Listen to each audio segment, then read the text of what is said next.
ಕರ್ನಾಟಕಕ್ಕೆ ಮತ್ತೆ ಕಾವೇರಿ ಶಾಕುಟ ನಿರ್ವಹಣಾ ಪ್ರಾಧಿಕಾರ ತಮಿಳುನಾಡಿಗೆ 2.5 ಟಿಎಂಸಿ ನೀರು ಹರಿಸಲು ಆದೇಶ.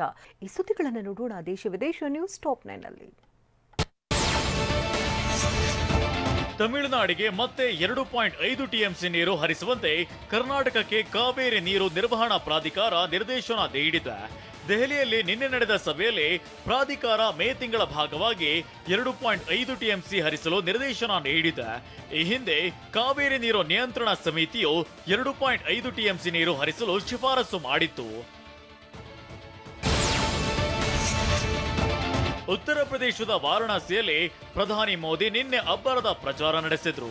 ಸ್ವಕ್ಷೇತ್ರ ವಾರಣಾಸಿಯಲ್ಲಿ 25,000 ಮಹಿಳೆಯರೊಂದಿಗೆ ಪ್ರಧಾನಿ ಮೋದಿ ಸಂವಾದ ನಡೆಸಿದ್ದಾರೆ.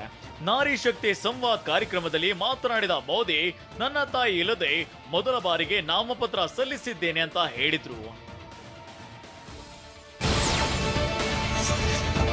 ಪ್ರಧಾನಿ ಮೋದಿ ಹೊಗಳುವ ಭರದಲ್ಲಿ ಬಿಜೆಪಿ ಅಭ್ಯರ್ಥಿ ಸಂಬಿತ್ ಪಾತ್ರ ವಿವಾದಾತ್ಮಕ ಹೇಳಿಕೆಯನ್ನ ನೀಡಿದ್ದಾರೆ. ಮೊನ್ನೆ ಪ್ರಧಾನಿ ಮೋದಿ ಒಡಿಶಾದಲ್ಲಿ ಸಂಬಿತ್ ಪಾತ್ರ ಪರ ರೋಡ್ ಶೋ ನಡೆಸಿದ್ರು. ಬಳಿಕ ಮಾತನಾಡಿದ ಸಂಬಿತ್ ಪಾತ್ರ, ಪುರಿ ಜಗನ್ನಾಥ ಮೋದಿಯ ಭಕ್ತ ಎಂದಿದ್ರು.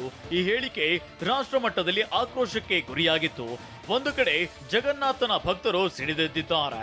ಈ ಬಗ್ಗೆ ಟ್ವೀಟ್ ಮಾಡಿ ಖಂಡಿಸಿರೋ ರಾಹುಲ್ ಗಾಂಧಿ, ಲಂಕೆ ಅವನತಿ ಹತ್ತಿರದಲ್ಲಿದೆ ಎಂಬುದು ಸ್ಪಷ್ಟ ಎಂದಿದ್ದಾರೆ.